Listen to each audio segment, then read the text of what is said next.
Assalamualaikum warahmatullahi wabarakatuh. Selamat siang. Ini merupakan video lanjutan dari kegiatan praktikum teknologi pakan. Video ini akan menjelaskan dan memaparkan mesin dan tahapan dalam kegiatan pembuatan pelet tenggelam, bisa disebut skala rumah tangga. Agak sedikit bala, kita hiraukan saja walaupun terlihat oleh teman-teman. Oke, di sini kita akan melihat beberapa jenis alat dan mesin. Nanti akan saya jelaskan, saya bahas sekilas satu-satu.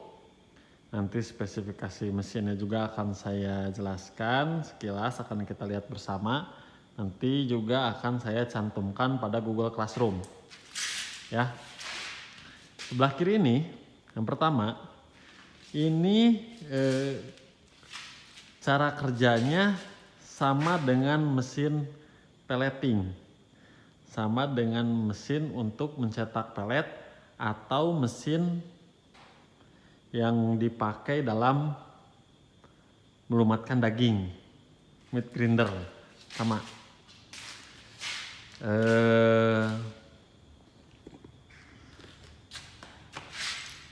Ya, ini kita bisa lihat ini ada spinnya. Jadi benda ini yang nanti menekan bahan yang dimasukin. Ya, kalau saya jelaskan dulu fungsinya. Fungsinya di sini. Jadi fasilitas ini, alat-alat yang ada di sini itu bikin pelet dengan dua jenis bahan baku. Yang pertama bahan baku yang basah, ya, dan yang kedua adalah bahan baku yang kering, yang nanti dimix. Jadi tidak semua bahan bakunya yang dipakai kering. Pertama, bahan baku yang basah dilumatkan oleh mesin yang ini, ya. Ini mesin pelumat seperti yang sudah saya jelaskan sebelumnya. Cara kerjanya sama seperti meat grinder. Sama juga seperti mesin pelleting. Jadi nanti bahannya masuk ke sini, ya. Bahannya masuk ke sini, nanti dilumatkan oleh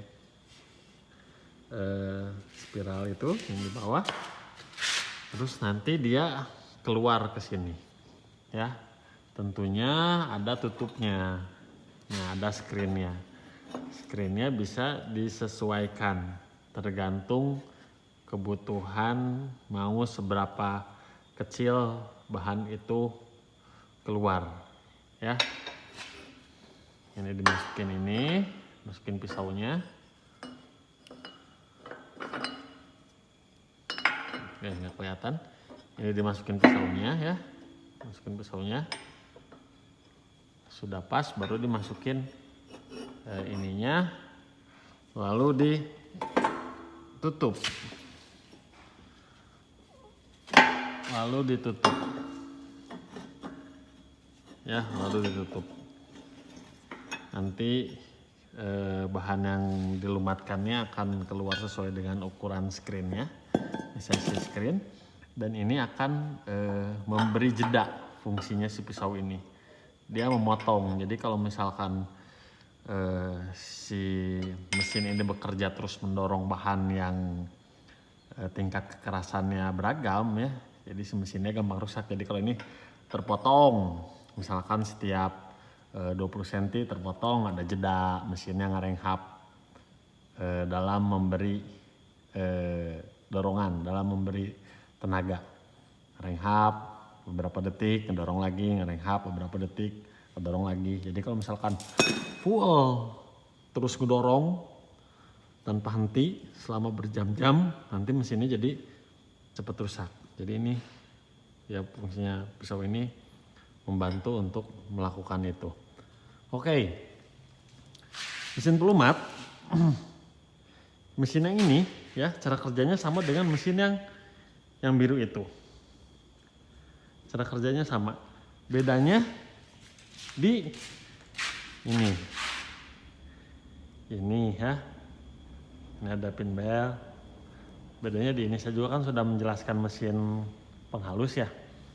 Ini pakai rantai, posisinya pendek, dekat ya. Ini juga posisinya relatif dekat ya. Harut ini. Kalau yang ini posisinya jauh. Lihat. Dengan mesin dieselnya, mesin diesel dengan mesin pelumatnya posisinya jauh. Yang ini artinya mesin yang ini itu tenaganya lebih besar. Tenaganya lebih besar walau kemampuan berputarnya lebih rendah. Kalau misalkan motor, mesin ini itu ada posisinya di gigi 1, gigi 2. Jadi kalau nanjak itu walaupun panjang masih tetap naik. Jadi walau bahan yang kita masukkan agak sedikit keras, masih tetap bisa lunak, masih tetap bisa dihancurkan, ya kan? Ini posisinya lebih pendek. Terus ada juga rantai di sini ya. Ada juga rantai yang nanti akan langsung berputar pada ke spiral yang ada di dalam sini. Oke, saya rasa cukup tidak terlalu sulit ya. Mesin ini ada dudukannya ini ya. Ini dudukan beton dipasang ya, dipasang. Jadi di balik beton ini ada pasir ya. Ini dilapisi pakai plastik, jadi bisa diangkat. Ini di bawahnya itu ada pasir, jadi fungsinya untuk meredam getaran. Jadi ketika dihidupkan si mesinnya kan bergetar, getarannya cukup besar. Kalau pakai yang kayak gini, bangunannya tidak ikut bergetar. Ya, semua mesin yang kapasitasnya besar sama pakai yang kayak gini. Ada dua, yang ini sama yang itu. Sama. Pakai yang kayak gini. Bisa juga pakai monsling. Kalau itu pakai karet langsung. Nanti yang ngeredam getarannya karet. Oke. Sekarang kita ke spesifikasi mesinnya. Ini adalah mesin diesel, ya, mesin diesel dengan bahan bakarnya solar, dengan bahan bakar solar. Ini bisa teman-teman lihat, di situ ada tulisannya cukup jelas, ya, dengan bahan bakar solar. Jadi di mesin ini dimasukin, pertama ada masuk solar. Terus ada masuk air, terus ada masuk oli. Ya, ini dieselnya Dongfeng, model S1110, maksimal outputnya 22 HP atau 22.000 RPM. Beratnya sekitar 185 kg. Ya. Ini ya, bagian ini adalah pengatur gas. Jadi kalau mau putarannya cepat, tinggal kita turunkan, ya, turunin ke sini. Kalau mau lamban, nanti tinggal kita naikkan ke atas. Nanti kalau misalkan sampai atas banget dia nggak ngasih diesel, nggak ngasih bahan bakar, jadi mesinnya mati.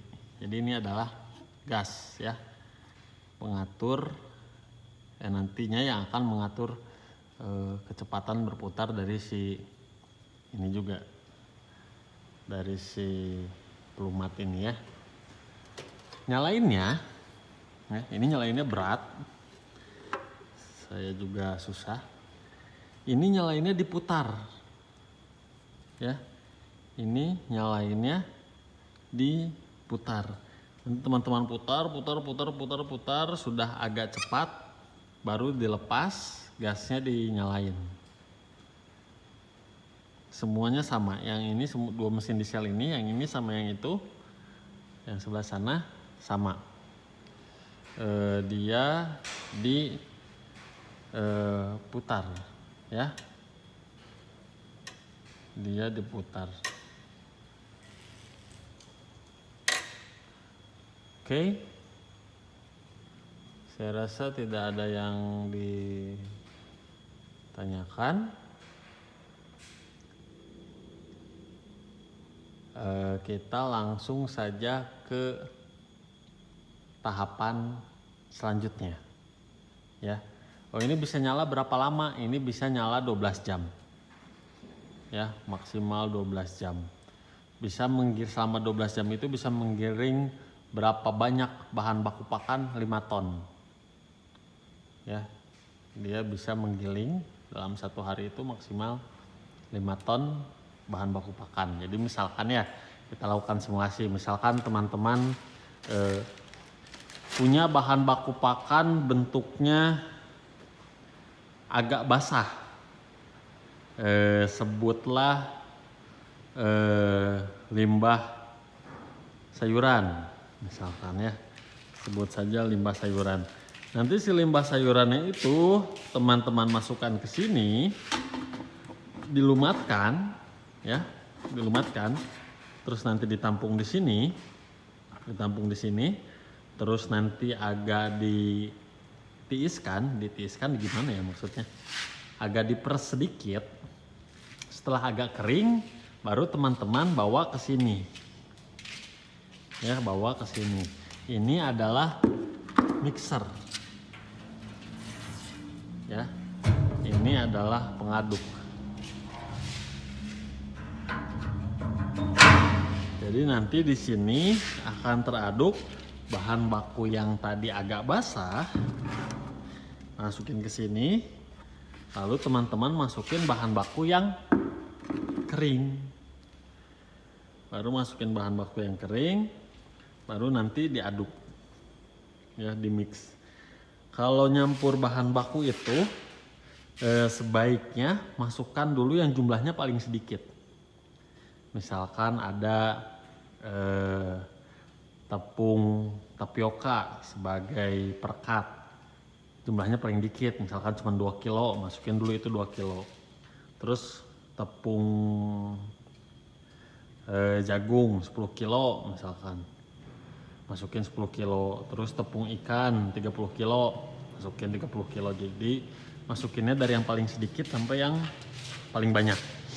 Kalau di sini saya ulang lagi ya, bahan baku tadi yang dari sana ya, yang udah agak diperas, yang sudah tidak terlalu basah, masukin ke sini, baru masukin bahan baku kering, aduk ya.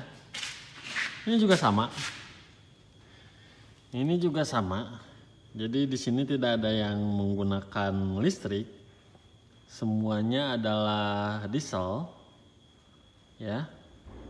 Dan mesin diesel yang ini adalah Vitara CX160. Ada spesifikasinya, nanti akan saya cantumkan di Google Classroom soal spesifikasinya. Tuh lihat, ini ya, dia pakai rantai, bukan pakai pin bel ya, bukan pakai karet, dia pakai rantai. Berarti bedas, seperti yang saya bilang, walau lamban tapi berputarnya lamban, tapi walau bebannya berat masih tetap akan terus berputar. Kayak tadi saya sebutkan, kalau motor itu ada di gigi 1, terus ketemu tanjakan yang panjang masih tetap naik. Nah, setelah bahan bakunya tercampur di sini ya, setelah homogen tercampur, diambil, kita jatuhin lagi, ya, kita keluarin. Di sini kita ambil, ya, diambil, dimasukin ke ember, lalu akan kita cetak di mesin pelleting, ya, dimasukin ke sini. Nanti keluar di sini ukurannya tergantung dari screen yang teman-teman pakai, screen yang kita pakai. Ini cara kerjanya sama dengan itu, sama cara kerjanya sama, cuman yang ini dia posisinya lebih panjang, jadi dia berputarnya lebih cepat. Ini mesin dieselnya ya masih sama. Mesin diesel ini dari Dongfeng, cuman kapasitasnya lebih besar. Ini 30 HP. Kalau yang tadi 20 HP. Untuk RPM-nya untuk RPM-nya 2200 sama. Untuk beratnya ini lebih berat dari yang tadi. Ini Dongfeng nih ya, bisa teman-teman lihat ya. Saya agak sebelah sini mungkin. Oke. Ini Dongfeng Diesel Engine S1125. S1125.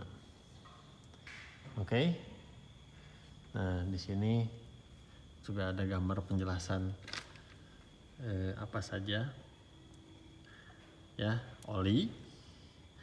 Di sini dimasukin oli. Terus ini buat airnya. Ya, terus buat bensinnya. Terus ada filternya. Ya. Ada filternya. Ada 2 filter. Yang satu di sini, yang satu di sini, yang satu di sini. Sama kayak kebanyakan mesin-mesin sih. Mesin motor, mesin mobil juga kan kayak gitu ya. Ini air. Ya, nanti diisi air. Ini cara menghidupkannya sama kayak yang tadi. Ya, jadi ini diputerin, dikokang.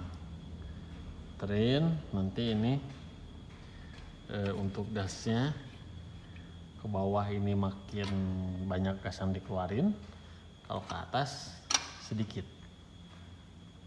Oke, kalau ke atas sedikit. Oh ya, waktu menyalakan mesin, waktu mengokang mesin itu ininya harus ditekan. Ya, ininya harus ditekan semacam kupling. Ini harus ditekan baru bisa diputer. Kalau sudah agak cepat putarannya dilepas. Ininya juga dilepas sama. Ya. Saya rasa cukup untuk mesin ini. Nanti spesifikasi jelasnya saya tuliskan di Google Classroom. Dari sini ya, pakan yang tadi sudah tercampur, yang sudah jadi pelet, dari sini kan ditampung. Biasanya tidak menggunakan ember, biasanya menggunakan jolang atau benda yang permukaannya lebih luas. Setelah ditampung di sini, dibawa ke sini, ya, disimpan di atas sini. Ini apa? Ini adalah oven pemanggang. Ini adalah oven pemanggang, lebarnya 1 meter, panjangnya sekitar 4 meter. Jadi nanti peletnya dikeringkan di sini, dipanggang. Dipanggangnya tidak dengan menggunakan api, dipanggangnya dengan menggunakan udara panas yang dihasilkan dari api. Tapi maksud saya itu tidak api yang langsung mengenai pelet, tapi api yang menghasilkan udara panas. Udara panas itu yang mengeringkan pelet. Ya, nanti disimpan di atas sini si peletnya sambil di balik-balik sesekali. Oke, jadi ini ovennya itu nih ya. Pertama ada, ini adalah blower, kipas. Ya. blower itu untuk meratakan udara panas yang dihasilkan oleh si api. Jadi sama blower, jadi blower ini akan menghembuskan udara panas biar merata ke seluruh permukaan ini. Ya, ada blower, terus ada juga blower portable, blower keong. Kalau ini untuk api agar tetap menyala, ya. Jadi bentuknya itu kayak gini nih kalau teman-teman lihat, ya. Bentuknya kayak gini, kelihatan nggak sih? Nah, ini aja dari luar lah. Jadi ini apinya itu di dalam sini, yang dibakar itu pakai kayu bakar ya, di dalam sini. Nanti kan akan menghasilkan udara panas. Nah, udara panasnya itu yang akan mengeringkan pelet. Jadi ini tuh si apa ini namanya? Ini bukan kontainer, apa namanya? Kontainer ya ini ya. Ya pokoknya sih ini itu ya yang kayak pipa besi ini posisinya panjang sampai ujung sana 4 meter. Apinya di dalam sini. Nanti ininya panas ya. Panas, nanti ngeluarin udara panas. Nah, baru pelet yang di atas sini ya. Nah, peletnya di atas sini. Baru pelet yang di atas ini akan kering oleh udara panas yang keluar dari sini. Ya, biar rata udara panas yang keluarnya dianginin pakai blower, ditiup pakai blower yang ini. Dan setelah kering, ya, teman-teman masukkan pelet itu ke sini. Ini adalah saringan. Ya, ini adalah screen penyaring. Jadi nanti yang diambilnya itu yang di atasnya, yang di bawahnya ini adalah yang meruluknya. Yang meruluknya itu yang bubuknya, yang hancurnya. Ya, jadi nanti si pakannya dimasukin ke sini, nanti didorong ke sana ya, bisa didorong ke sana boleh, bisa ditarik dari sini ke sana ditarikin gitu boleh. Nah, nanti kan yang tidak kompaknya, yang tidak nempelnya akan jatuh ke bawah ya, berarti itu tidak terpakai. Nah, yang di atasnya ini yang sampai ke sini baru boleh dimasukin ke dalam karung, ditimbang, dimasukin ke dalam karung, di packing, disimpan, atau bisa langsung digunakan dalam kegiatan pemeliharaan ikan. Ya, nanti yang sisanya di bawah harusnya itu masuk ke dalam kategori limbah. Tapi kalau misalkan mau di repelleting, dicetak ulang, masih boleh, masih dipersilahkan. Oke, saya rasa cukup untuk pengenalan tahapan dan alat yang digunakan dalam kegiatan pembuatan pakan tenggelam skala rumah tangga ya, bisa disebut skala rumah tangga karena prosesnya dilakukan dengan sangat sederhana, tahapannya juga dilakukan dengan sangat sederhana, hanya melumatkan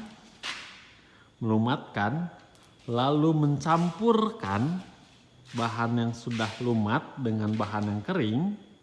Setelah tercampur, dicetak dalam bentuk pelet. Setelah dicetak, dikeringkan dengan oven kayu bakar, ya, oven pembakar. Setelah kering, di screen, diayak, lalu dimasukkan ke dalam karung. Ya, jadi ini melewati tahapan pengeringan dan penepungan. Jadi bahan bakunya dilumatin lalu dicampur dengan yang sudah ada, yang sudah kering, yang banyak di pasaran kayak dedak, kayak tepung ikan, terus kayak apa namanya, tepung kedelai dan lain sebagainya. Oke, saya rasa cukup sampai di sini untuk penjelasannya dari rumah pakan. Saya sudah menyebutkan ini pakai dudukan biar getarannya berkurang. Oh ya, satu yang kurang dari tempat ini adalah sirkulasi udaranya. Jadi ketika semuanya hidup mesinnya itu mengeluarkan asap yang cukup mengganggu. Jadi baiknya ada sirkulasi udaranya yang lebih bagus. Oke. Saya rasa cukup ya. Teman-teman bisa tahu bedanya dengan mesin extruder seperti apa. Bedanya dengan teknologi pembuatan pakan yang modern juga yang pernah saya cantumkan di Google Classroom lewat video yang saya peroleh di YouTube. Bedanya seperti apa kelihatan ya. Ini lebih sederhana. Oke, terima kasih. Cukup videonya kali ini. Sampai jumpa pada video selanjutnya. Nanti soal formulasi pakannya akan saya jelaskan sekalian di nutrisi. Lalu untuk tekpan, video selanjutnya itu tentang pengolahan bahan baku, peningkatan nilai nutrisi yang silase gitu ya. Nah, itu adalah video terakhir. Jadi setelah ini tinggal satu video praktikum lagi. Terima kasih. Sampai jumpa. Kalau ada yang mau bertanya silahkan nanti di Google Classroom-nya.